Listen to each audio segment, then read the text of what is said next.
अलग अलग किस्म के डिस्क्रिमिनेशंस हों, जिस तरीके से डॉक्टर बाबा साहब भीमराव अंबेडकर जी ने न सिर्फ उन डिस्क्रिमिनेशंस को हटाने की पहल की, बल्कि उनको मुख्य धारा के साथ जोड़ने के लिए उन्होंने संविधान में वो प्रावधान भी बनाने का कार्य किया।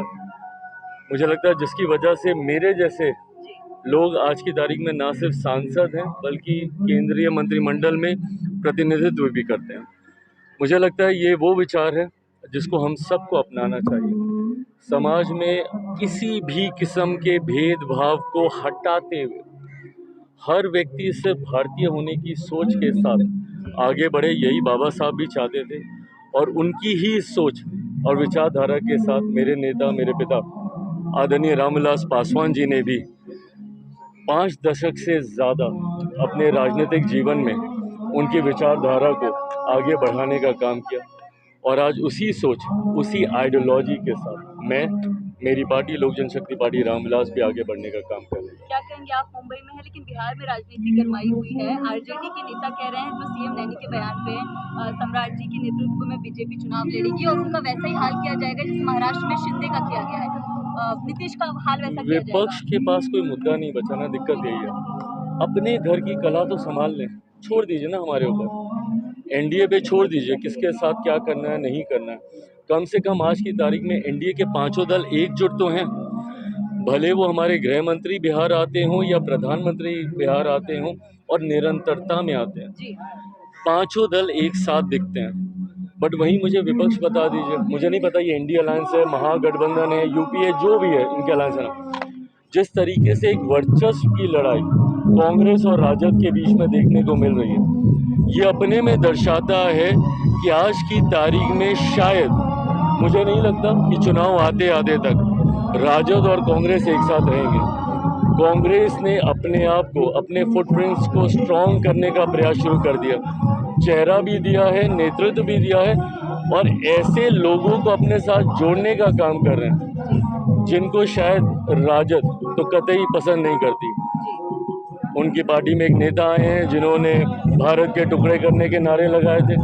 उनकी पार्टी में एक ऐसे नेता भी आ रहे हैं जिनको यादव और ख़ास तौर पे यादवों की राजनीति करने वाली पार्टी शायद पसंद नहीं करती।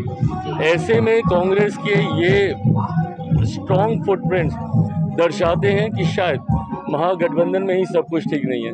तो हमारी चिंता तो बाद में करें, पहले अपना गठबंधन संभालें।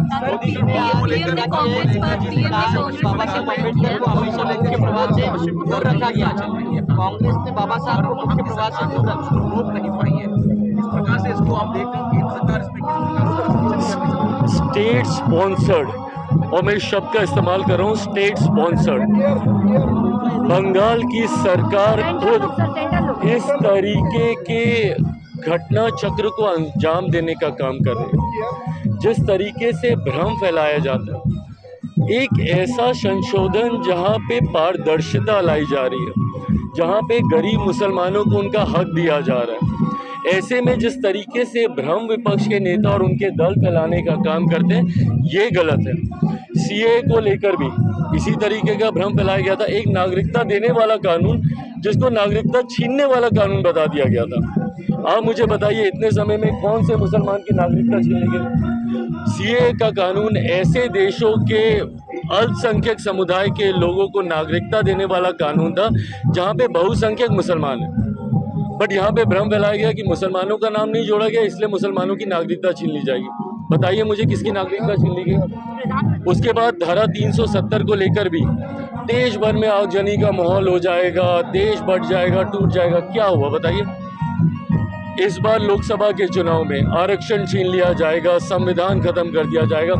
विपक्ष ने निरंतरता में सिर्फ झूठ और भ्रम फैलाने का काम किया, और वही झूठ और भ्रम इस बार ये जो वक्त में जो हम लोगों ने संशोधन किए उसको लेकर भी फैलाने का काम कर रहे हैं। इन संशोधनों के खिलाफ विपक्ष न्यायालय गया है ना, कोर्ट में गए ये लोग, बट सोचिए उसी विधेयक में ये प्रावधान भी नहीं थे कि अगर आपकी ज़मीन ले ली जाती है तो अधिकांश केसेस में आप न्यायालय तक नहीं जा सकते थे।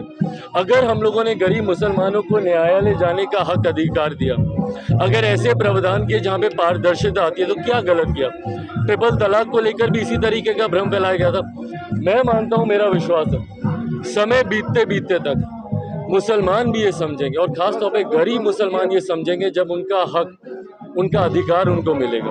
और हाथ कंगन को आरसी क्या 6-7 महीने में बिहार में चुनाव है, अपने आप पता चल जाएगा कि मुसलमान किन के साथ हैं। सर मेहुल चौकसी को भी जो है बेल्जियम से अरेस्ट किया गया है, कैसे देखते हैं सर मेहुल चौकसी जिस तरीके से उसने घोटाला किया विपक्ष कह रहे हैं दाऊद को भी ले आइए। एक के बाद एक, और ये हमारे प्रधानमंत्री जी की इच्छा शक्ति ही है कि 26/11 के आतंकी हों या मेहुल चौकसी जैसे लोग हों, हर किसी को पकड़कर सज़ा और उन पीड़ितों को न्याय दिलाने का काम हमारी सरकार कर रही है, जिन्होंने अपनों और अपने साथ प्रताड़ना झेलने का काम किया।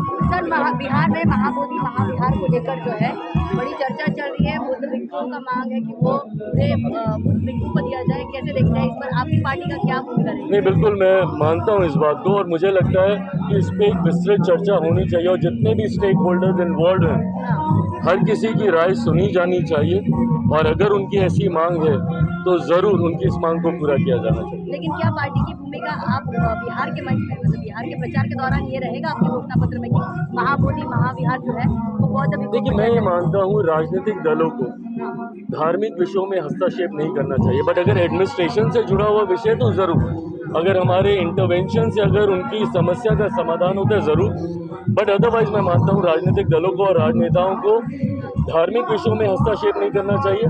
एट द सेम टाइम धार्मिक संस्थानों को भी राजनीतिक पक्षपात नहीं करना चाहिए, ये मैं मानता हूँ।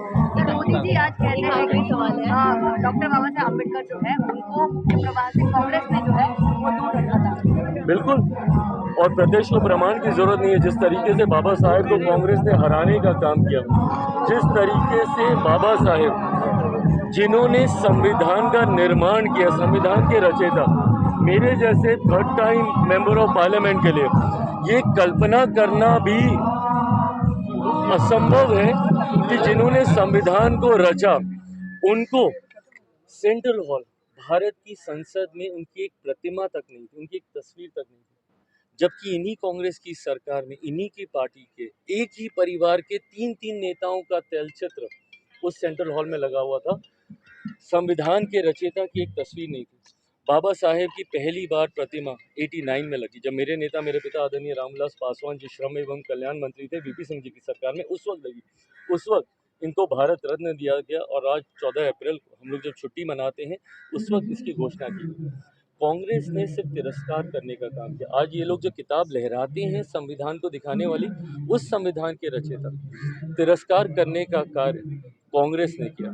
सही मायनों में अगर बाबा साहेब को किसी ने सम्मान दिया तो आज की एनडीए की सरकार और मेरे प्रधानमंत्री आदरणीय नरेंद्र मोदी जी ना सिर्फ बाबा साहेब से जुड़े हुए पंच तीर्थों को विकसित करने का काम किया। चैत्य भूमि यहाँ पे है, दीक्षा भूमि है, लंदन जहाँ पे उन्होंने शिक्षा हासिल की, मऊ जहाँ पे उनका जन्म, इन तमाम जगहों को, अलीपुर दिल्ली में जहाँ पे उनका निवास था, इन तमाम जगहों को विकसित करके सम्मान देने का काम बाबा साहेब को अगर किसी ने किया है तो मौजूदा सरकार और मेरे प्रधानमंत्री आदरणीय नरेंद्र मोदी जी ने किया। Thank you.